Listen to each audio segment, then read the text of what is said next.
Thank you all for sticking around for the training. Something I like to do periodically. There's a lot of stuff in the news right now. Some of it useful, some of it fear-mongering, some of it relevant. And we're going to talk about tonight about a couple of things. Some of them are viral outbreaks that have been big news of late. Some of them are updates to the protocols and some of the things that you will see some of your AEMT and paramedic buddies doing. Somebody pulls out a drug you've never heard of and goes, what the heck is that? You'll have a better idea. And also what we intend to do going forward. So, there we go. This doesn't all apply to y'all, but that's the basic update of it. So, let's talk about Ebola, because if you don't, apparently, the sky will fall, and we will all get crushed. So, basically, there have been two, I think maybe now three cases in Dallas. There has been one fatality. This was a gentleman who came back from West Africa, and there was a question of whether he didn't tell them in the airport in the travel screen that he had been in that area, or whether he told them and it didn't get passed along. He got this to the hospital. He was initially treated and discharged, and in the end, that gentleman died. Right now, it is the largest outbreak in recent memory. It is in West Africa, particularly a big problem over there. And part of what I'm here for tonight is to sort of explain some perspective for y'all. Because if you turn on the news these days, basically it boils down to this. It's around the corner, it's coming to get you, you're all dead already, everybody run, build bombs. It's not that bad. I spent many years doing molecular biological research. I purposefully engineered antibiotic-resistant bacteria. It is not a disease to be taken lightly, but it is not as bad as the networks that make money off of making you afraid would make you believe. And we're here to impart some perspective tonight. Remember, the essence of having an education is the ability to maintain your own opinion or assimilate new information, even in the face of that of others. All right? So, the largest outbreak is in West Africa. A lot of the problem with that is because part of the culture in West Africa doesn't allow you to wear certain types of clothing and gowns and gloves and masks and that sort of thing, are simply either not available or not permitted. A lot of the aid workers have been killed, not by the virus, but by the people they were treating. You are here to spread the disease. We will slit your throat tonight. As of September 28, 2014, there were 7,178 cases and 3,300 deaths. That's a pretty substantial number. That's an almost 50% mortality rate. There is no vaccine or cure for Ebola. It is a virus. Antibiotics do not work on it. There are a couple of very rare, very difficult to get, very expensive antiviral treatments that vary and are made by various companies. They're a lot of money. They've actually taken some of the people who've been infected and injected them with the antibodies created by the very people they treated. with varying degrees of success. This is by no means a randomized controlled trial and does not constitute a cure. However, 7,000 people is quite a lot. The total number of people infected in America is 1 in terms of fatalities. The total number of people infected, 2, maybe 3. In terms of what to look for, abdominal pain, nausea, vomiting, diarrhea, kind of a flu-like illness, body aches, bone aches, fevers, especially hemorrhage. If you want to sum it up in one phrase, it's viral hemorrhagic fever. It is flu-like illness plus bleeding out of your bottom plus high fever. Plus, I just came back from West Africa. What do I expect you guys to do? If you get somebody who comes in with a high fever, ask them, have you traveled anywhere recently? If the answer is no, stop. All right? I don't want you getting so distracted by the possibility that everybody with fever and abdominal pain, which is practically every child you will pick up south of 5 years of age at this time of year, or everybody with diarrhea and body aches, which is every flu case you will pick up this time of year, may have Ebola. If you want to screen for it, and you should, you need to say, have you traveled anywhere recently? No, I haven't. Yes, I have. Where did you go? I went to go visit my aunt in Iowa. Okay, and that's it. If they recently went to Western Africa, then that is a different story entirely, and then you need to start gathering more information. When were they there? How long were they there? Where did they go? It is entirely possible that somebody from that part of the world will show up here, in particular in Stanford. We have a large population of people from the Caribbean. We have people, large number of folks who speak Creole, Haiti, large Hispanic population. We don't have that many directly from Africa, but people will come through here. I-95 was just mentioned. This is a very common place where people from all over the place have to drive past. And we may very well be the closest exit as the proverbial excrement to sleep rotating device. However, what you must understand is that is unlikely.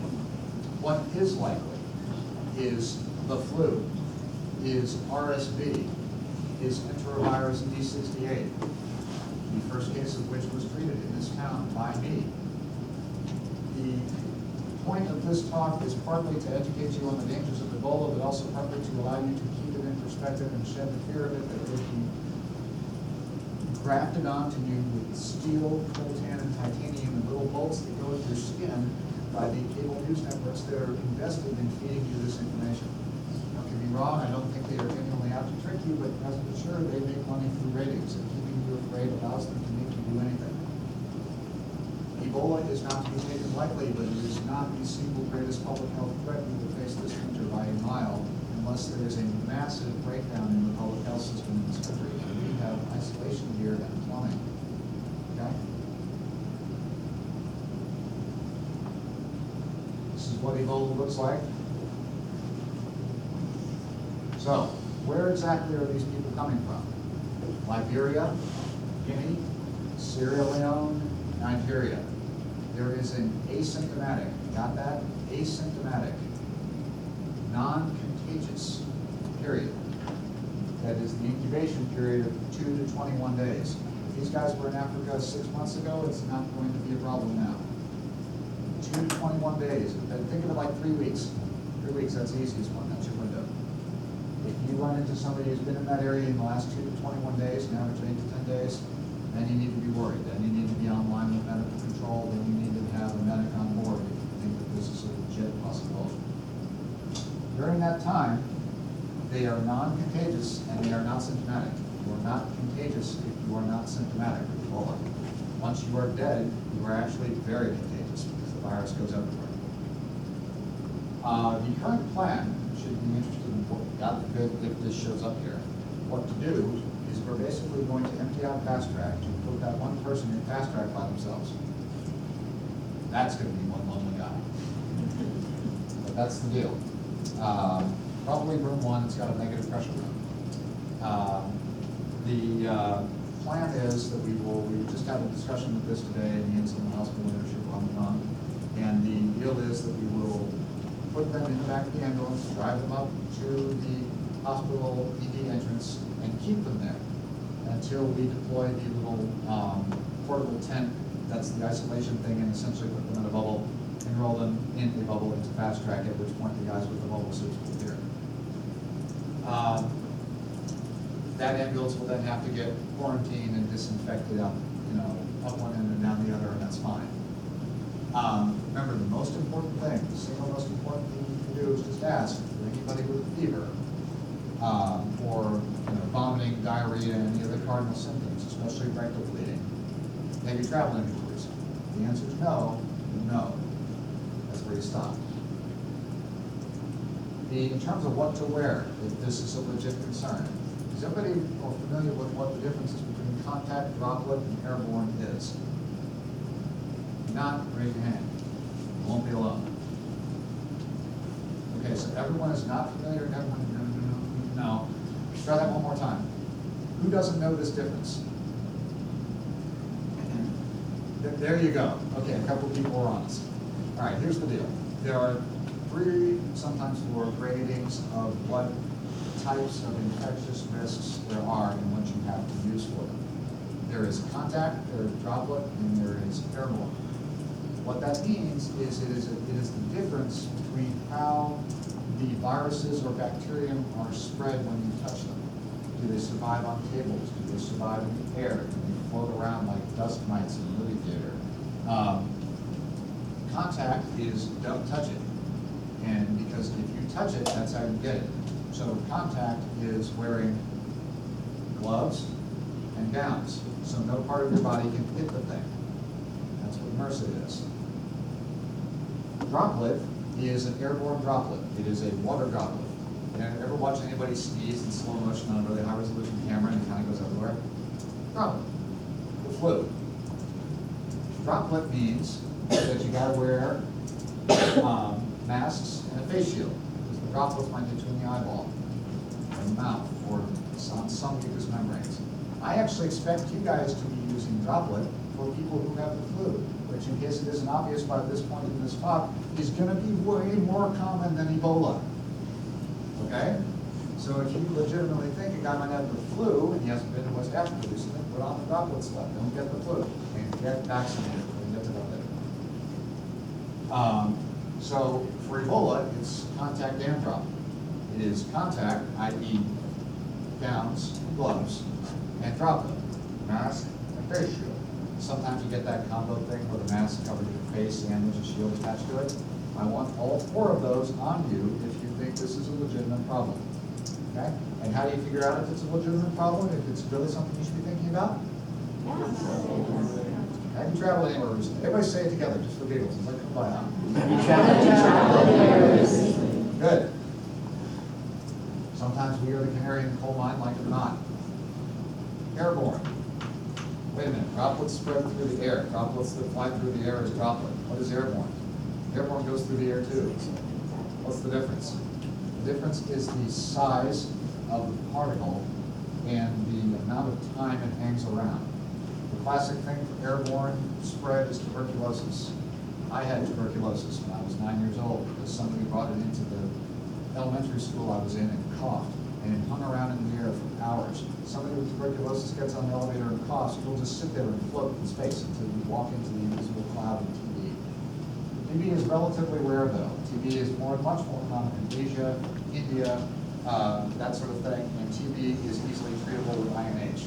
The difference is for airborne precautions, you need special masks called N95 respirators, which are kind of greenish white duck-billed masks. Stand by, 1864 Post Road, St. Luke's Church. Oh, nice.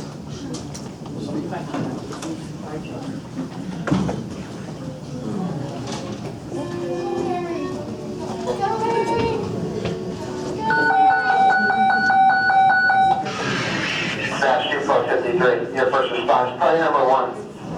That's it. Party number 1 with the Tampa medic, number 1864 Post Road, for the 13-year-old male, possible CVA. Repeating, dispatch 2 Post 53, your first response, party number 1, along with the Tampa medic. It's number 1864 Post Road, 13-year-old male, possible stroke. Cross at Pitch Ave, Dickerson Road, time 1957.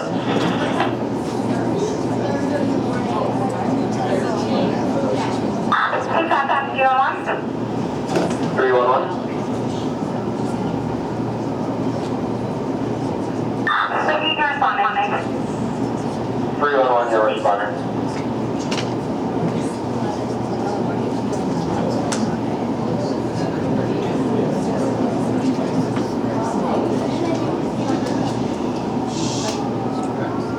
Is anybody needing a reminder of technology? All right, now, in terms of Ebola, what do you wear? Contact and droplet, based right now, based on what we know, is sufficient. Contact is gowns and gloves. The droplet is masks and face shields. The CDC does recommend that you wear N95 masks if you are doing any aerosol generating procedures, i.e. anything that might cause sputum to go flying everywhere. If any of you start doing inline endotracheal suction down an endotracheal tube or intubating someone you think may have Ebola, I will find you. Because that is not in your standard practice at all. Okay, and then we gotta have a wholly different conversation. So contact and droplet for now. Anybody wants to see, there is a checklist specifically for what EMS has to have around for Ebola on the CDC website. You can go right here and get it. So, why do I have a picture of Einstein up here? Who knows what Einstein is most famous for besides E equals MC squared? Anybody ever see Star Wars or Star Trek? Okay, who's familiar with light speed? Come on, there's a bunch of biology geeks in the room. Oh, man. All right, fine. The idea of the theory of relativity, i.e. the faster you go, the more time slows down. The reason Einstein is up here is because Einstein's idea of relativity is really important here. When it comes to mass casualty incidents and public health threats, it is all about relative risk. And the relative risk of Ebola is low. The potential damage from Ebola is high, which is what makes it so interesting and headline grabbing. Think of it like skydiving. If you jump out of an airplane with a parachute on, the odds of that parachute not opening are very, very small. Chances are you will have a great time. If you jump out of the airplane and the parachute does not open, while relatively unlikely, the odds of that going bad are so incredibly high that it scares the tar out of people, enough that you don't want to go anywhere near it. And some people don't go skydiving for that very reason, because it seems insane. Ebola is a relatively low frequency, at least in this country, but high risk threat. However, who's ever had the flu? Who here works in healthcare, at least part-time? What's required every year of everybody who works in healthcare? TB, what else? Flu shots. Flu shots. What if you're older than 65 years old? What other kind of shots do they make you get? Pneumonia. Pertussis, pneumonia vaccines. Pneumonias. Last year, the flu killed 105 children. I guarantee you that if Ebola kills 105 children, the cable news networks will be causing their TV sets to melt. All of your iPads will just disintegrate, and oh my God, the sky's going to turn red with blood, and we're all going to die. It's over. 105 kids died of the flu last year. In any given year, between 5 and 20% of the entire American population gets the flu. 60 million people. One guy died of Ebola. Got that? Those of you who are still texting on your iPhone, I can see you. 60 million people got the flu last year. Somewhere in the neighborhood, usually between 5,000 and 30,000 on average die every year, mostly the elderly. One guy died of Ebola. Got that? 5 orders of magnitude. While I do want you to respect and be on the lookout for Ebola, you must keep it in perspective in terms of what the actual risk is this winter.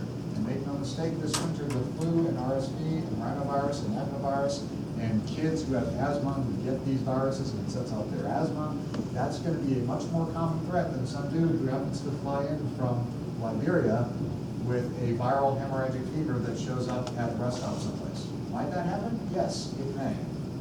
Will grandma get the flu and develop respiratory distress and you will be called because grandma's confused and hypoxic? I guarantee you that will happen. And I want you to be more focused on that possibility than I do on Ebola. Okay? For example, last year's H1N1 virus, which is the so-called swine flu thing that came around in 2009, actually was the most common virus type that got people, and it got mostly adults. You guys, 18 to 64-year-old people, which normally the flu doesn't really hit that hard. Normally the flu hits old people and very, very tiny babies. Actually, it sickened a lot of people last year. Hospitalizations were still greatest among people over 65 years old, but the flu got a lot of middle-aged people. The flu, in case any of you here don't believe in evolution, take it from someone with a degree in molecular biology, yes, it's real, whether you believe it or not. The flu mutates every year. It changes. Life on Earth changes. This virus changes with it. And every year, through something called antigenic drift and antigenic shift, this thing changes what it does. And the vaccine that we used on it last year doesn't work anymore.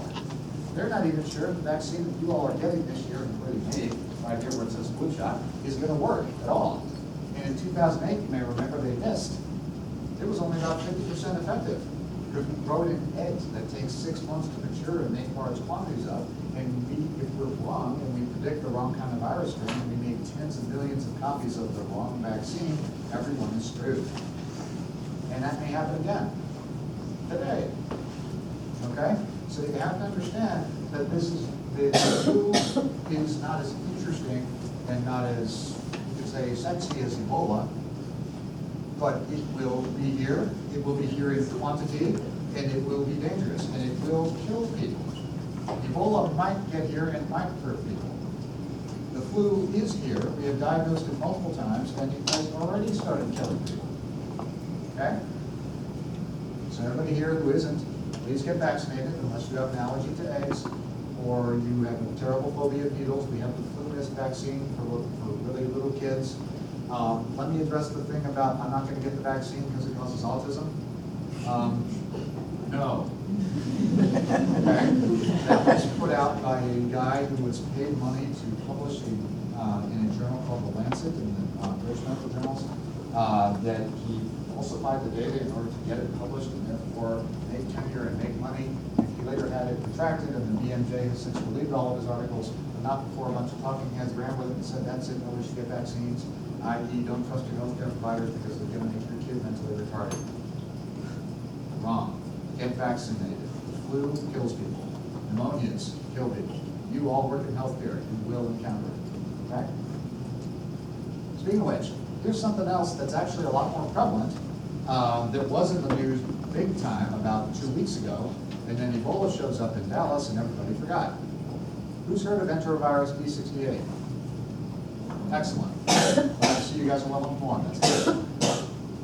Originally, enterovirus B68, which is basically industrial strength asthma, and the key word being virus, so antibiotics don't work on it, was in the Rocky Mountain states of the Midwest.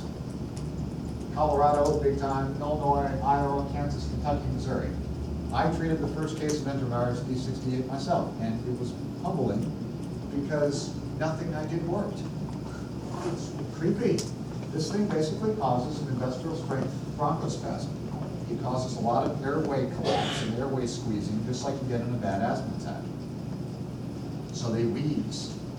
They have retractions. They're really short of breath. It looks like every asthma attack you've ever seen. But the stuff you use against asthma, for some reason, just isn't as effective. Put it in perspective. How many of y'all have ever been with a medic or been with an AEMT who's tried to nebulize or something? And seen how that works. We just smoke a peace pipe and then dilates those airways back open. I threw 3 Duonebs, 2 milligrams per kilogram of methylprednisolone, 50 milligrams per kilogram of MAG, epinephrine, racemic epinephrine, a CPAP machine, and an hour of continuous nebulizer at this girl, and I almost intubated her anyway. That is the measure of this thing's resolve. It is difficult to treat it the way you would treat an asthma attack, but there isn't any antivirus against it. Ultimately, when she got to Yale, and she did go to Yale, she got ketamine to knock her out, without knocking out her respiratory drive, and they forced to seat that mask on her face rather than intubating her and sparing her the difficulty of being off the ventilator with that kind of illness. This is probably going to be a lot more dangerous than Ebola will be. Most of the time, it strikes 1.5 to 12-year-old children, typically people who already have pre-existing asthma and thus will be vulnerable to the whole bronchospastic process in the first place. Supportive care only, no vaccine, no antivirals exist.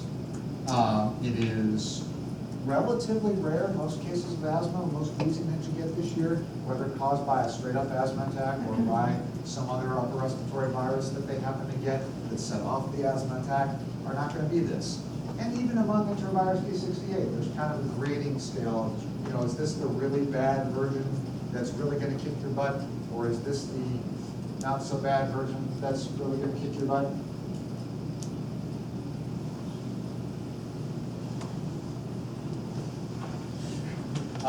The issue being that in this case, enterovirus can have a spectrum of disease like the flu. The flu can also have a big spectrum, right? You can have, who's ever gotten the flu a little bit? And yeah, you feel achy, you're kind of, you're not all 100%, and you're a little bit short of breath, but you're not 100% out, nausea, vomiting, terrible body pain, afraid of the porcelain god kind of thing. Who's had that? Who's had the really bad flu? Anybody ever have a really, really terrible flu where you just want to die? Yeah. Who's had the minor flu? Yeah. So remember, these infections are a spectrum. Enterovirus D68, the flu, RSV, new sort of respiratory syncytial virus. Anybody not? Okay, yeah, that's why we're here. Okay. RSV is respiratory syncytial virus. If enterovirus is enterovirus D68 is industrial strength asthma, RSV is industrial strength cold. Imagine a 1-year-old child who has mucus streaming down his face to the point that you can see it from across the room. And it's dripping onto the floor and onto his shirt, and it's just liquid snot just pouring out. That's what it does. It doesn't, occasionally it causes RSV pneumonia. It's actually a very common cause of viral pneumonia in kids. The RSV typically hits really, really young kids, like 2 years and younger. I guarantee you, if you get called to a kid this year, a 2-year-old or so, that's got a really bad cold and he's running, his nose is running like crazy, I mean absolutely like crazy, coughing, sputtering, fussy, RSV is certainly a possibility. Think of RSV for infants, enterovirus D68 for slightly older asthmatics, influenza and pneumonia for everybody else. Influenza occasionally for younger kids too, but RSV much more common in the very young and very old. Same thing. There is no antiviral against RSV. The only thing ever proven to work on RSV is oxygen. So, in terms of this enterovirus D68, it's the same thing as Ebola. Contact, that's gowns, gloves, and droplet, that's mask and face shield. There you go. Any questions so far? They got those, yes ma'am. So when someone makes a 911 call Yeah. and it goes to CPAP, Yeah. is there any different protocol now to ask specific questions so that they can let EMS know that we should be prepared to Excellent question. gown Yes, and? yes, there is. I got a call from Captain Tomlin today, who's the police officer in charge of the 911 center. And they want an official policy that says that we will ask that now over the phone to screen people before you guys ever get there. And I said, I think that's a great idea. Just to add one more layer of people checking and one more layer of you guys knowing in advance that this could be something you're walking into that was more than you were expecting. And if that happens, then we'll mobilize the appropriate resources. Yes, that is going to happen. A lot of places in Connecticut actually are already doing it now. It's good. Sorry, No, no, to go ahead. continue with the same question, would it not be fair to assume that you should almost have 2 layers on so that the outer layer gets the majority of whatever might be spit at you, so to speak, and then you take off that outer layer and then the inner layer is still fairly clean so that you can take off that, still be, should we go in 2 layers or 1 layer? 2 layers is not a common practice. Double gloving people can be when you're exceptionally worried about the thing you're dealing with. Like say, if I do a rectal exam on someone with AIDS, I don't want AIDS at all. I will double glove and protect myself to the nines for that. Doubling a sterile shield is just not done. They are bulky. They're extremely difficult to pull on top of one another. They do not fit well inside of each other. They will get bunched up, they will wrinkle, and they will not provide an effective little barrier. You can do it if you want to, and theoretically it might be able to protect you. I guess I can see the logic, but that is typically not done. You are better served by carefully taking it off and carefully putting it on. One of the most common ways that healthcare workers get this is by taking it on long. Instead of unfolding it, unfurling it over your head, and gradually, slowly, deliberately taking it off, and ensuring that it falls down you and goes off in the reverse way it's put on, you just flip it. How many times have you ever taken off a sweatshirt and you get to that elastic band, it just kind of snaps over you? Well, if it's got a bunch of blood on it, it snaps, it goes flying. And then everything that was on there is now flying through the air. So you need to be very careful in how you take this off. If you ever want somebody who's really, really, really good at PPE, talk to a surgery operating room scrub nurse. They know more about that kind of thing than anyone. And I'll be happy to talk with you guys if you want about it. But honestly, the best thing you can do is just put it on right the first time. If you feel compelled to wear dual PPE, go ahead. But you will find it remarkably difficult to actually pull off once you actually put 2 of those layers on top of each other. And I question whether or not it's going to be terribly effective. There's nothing in the CDC guidelines about double layers of PPE. Good question though. Anybody else? I'm standing right, hit me, it'll be fun. Yes, ma'am. So would we call a medic if we come across a child who's, just bloody snot like that? Oh, you mean like the RSV? Yeah. I mean, if you're concerned about airway and stuff. Yeah, Or- if he looks stable and his airway is intact and he's not hypoxic, then you may be able to BLS that. If there is any doubt in your mind as to whether or not the child is having respiratory difficulty, then I would get a medic. Because the younger you are, the more vulnerable you are to RSV and flu and pneumonia and everything else. So let's think about that for a second, guys. What is RSV or what is bad respiratory distress in a 1-year-old? Bad respiratory distress. Yeah, bad respiratory distress in a 1-year-old. Doesn't matter what the cause is. Yeah, what's that look like? Whether it's RSV or asthma or pneumonia or flu or whatever. What does it look like? If you walked up to a 1-year-old baby and I said, man, this guy really looks like he's having trouble breathing. How would you describe that? Imagine I'm a visitor from Venus and I've never seen a 1-year-old baby before. Somebody paint me a picture. You're not great immune, you're not going to get in trouble. Does somebody throw out some ideas? Come on. Listless. Listless. Might be blue. If he's blue, you're definitely in trouble. What else? Short respirations. Short, quick, shallow respirations. They're not taking the deep breaths like this. They're taking the little guppy breaths like this. And they're doing it 60 times a minute. How many of y'all can breathe 60 times? I dare you to try and breathe 60 times a minute. Okay, let's do it. This will ingrain this in your mind. Nobody breathed this for an entire minute. You're all going to get alkalemic and power. But everybody try to breathe 60 times a minute. That's what a real infant in real respiratory distress will really do. And you can see when they tire out and get hypoxic fast from this RSV and influenza. Everybody try and breathe 60 times a minute. That's 1 breath per second for just 10 seconds. I got a stopwatch. Ready? 1 second, go.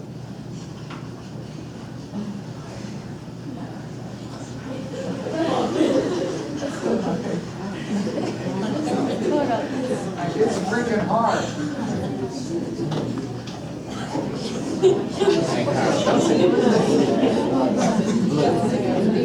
But that's work. You had to make yourself do that, didn't you? You had to physically make yourself do that. That's hard work. You can't do that forever. So if you run into a child, especially the younger you are, the more suspicious you need to be that they may go south on you. who has RSV or asthma or influenza, and you're not gonna really be able to know the difference clinically without being able to test for it, which I can do at the hospital, but you can't do in the field. If you run into a kid with respiratory distress like that, and they're working hard, they're flaring their nose on you, they're using their neck, they're using their chest, they're taking short, frequent breaths, they're turning blue, they're coughing like crazy, they got the rhinorrhea streaming down their face, they look like they're working, or they're kind of, they got that kind of stridorous cry. How much of your airway do you have to block to get stridor? Like, how much of your airway actually has to be shut in order to get stridor? Anybody know? 75%? Do I hear 75? Do I hear 80? Do I hear 85? Anybody? I just say a lot. A lot. 90. You gotta be 90% blocked to get stridor. You guys run into a kid with 90% blockage of an airway, you guys run into a kid with stridor, I want the medic on call. You guys run into a kid where you have a doubt that that kid is gonna have enough respiratory drive to stay awake and fighting hard enough, long enough to maintain that respiratory effort, I want the medic on call. If you got a doubt, I want the medic on call. There is no shame, there is no fear in doing that. That is their job. Their average intercept time is 2 to 3 minutes. You never know. I've seen 2 to 3 minutes in kids with profound respiratory distress. It feels like 2 or 3 years. All right, the Einstein picture. Relativity. For those of you in the audience who prefer other metaphors, especially since it's mostly high schoolers, Einstein also said this: when you sit on a hot stove for 2 minutes, it feels like 2 hours. When you sit with a nice girl for 2 hours, it feels like 2 minutes. That's relativity. The point being, these illnesses, their relative severity, and the risk posed by them versus Ebola versus whatever else comes at us next is also relative. And the important thing to remember is, just because it's around you and it's the thing everyone talks about and it's the cause célèbre that everyone is hearing about, does not necessarily mean it's the single greatest risk, nor is it the single most dangerous thing you need to prepare for. I hope I've made that clear. So, some updates on other things. ChemSmack. Anybody ever heard of this? There you go. One guy got 2. Yes, 2. All right. ChemSmack has an awesome name. It just sounds like ChemSmack. It is the Connecticut EMS Medical Advisory Council. I sit on it. Basically what this is, basically what this is it is a state level group of medical advisory physicians, all the medical directors from various towns. And what we're doing is we're meeting to create a minimum set of state guidelines for everybody. You may notice that if you drive into another town nearby, especially in Connecticut, really true everywhere, true in Virginia, true in North Carolina, where I've been, once you're driving into another town and you're in somebody else's medical jurisdiction zone, it's sort of all their protocols take over, and all the drugs that you use, those aren't good anymore. We don't do it that way here. We've got X, Y, and Z here. Your drug is no longer valid, blah, blah, blah. And so basically we came up with a bare minimum of stuff that will allow us to, at a bare minimum, you will be able to do this, that, and the other when you go from town to town. Not necessarily like you guys, because you're all supposed to be free, but for any of you who are EMTs, who work with other services, who have other jobs, this will be useful. These final motion restriction guidelines, who's heard me talking about backboards going away? Everybody, right? Good. They are going away. Not legally, though. Not yet. Maybe in a week, 2 weeks. Realistically, I'd say a month. That's what they told us last month. The training material is done. The Connecticut Department of Public Health Commissioner has to sign off on it. And then I will get an email, and all of you will get an email, and they will go away. And they will be, backboards will be reserved exclusively for when you have to extricate someone out of the vehicle and then put them on the stretcher. Strange though that may sound, as hard as you guys train with backboards, I train with backboards. The way you train people with backboards when I was doing it is you strap somebody to the backboard, you flip them upside down, hold them over concrete, and shake. And see if you fell out and face planted on the concrete. And that was whether or not you figured out that you were appropriately strapped into the backboard. But actually it turns out they cause pressure ulcers, they cause respiratory compliance issues. They strap you down so tight you can't expand your own chest wall. they cause pain, they cause agitation, they cause respiratory distress, and they do absolutely zilch for spinal protection. This is their primary job. So I was at NAMSP, which I'm going to talk about in a second, 2 or 3 years ago when the idea to get rid of this first came up, and it was like heresy. What do you mean the sun does not revolve around the earth? Surely it has always been this way, therefore it must always be, right? No. And so this will go away, and it will be painful for some. And it will, as soon as we get the word from the DPH, we'll send out training, and if I have to, I will personally conduct it for you. It would be great. Maryland will likely take the lead on that, but that is what's coming. For those of you who like things to fly around like me, there's going to be more helicopters in the air. There's one that's going to be at Yale, and 2 via the Lifestar service. The one that will be covering this area will be based in Bridgeport. The new helipad on the new hospital, if anyone's interested, will be rated for about 39,000 pounds. It'll be able to handle everything up to like a Goose to 139. So we really use like practically everything. NAMSP, this is the National Association of EMS Physicians. I don't expect any of y'all to be in this, but what this basically is this is where all the science comes from. This is the American College of Surgeons at ASA. This is where all of our data and all of our knowledge and all of why we do what we do is coming from. And basically, what this is they're going to have a meeting in New Orleans. Basically, these are a series. This is where the talk veers off toward the medics and stuff. But basically, what they've done is they've compiled a series of database guidelines for people. I know this sounds dumb, but for the last 35, 40 years, we really don't know what we're doing. Einstein had another great quote. If we knew what we were doing, it wouldn't be called research, would it? We've never had data on why we do what we do in the pre-hospital field to prove that what we're doing does anything. Got that? All the toys, all the money, all the ambulances, all the drugs, all the time spent in ACLS, all the backboards, everything. There's not a whole lot of data that proves that. You know what is proven to work? Basic life support, CPR, good airway management, nasopharyngeal and oropharyngeal airways, oxygen.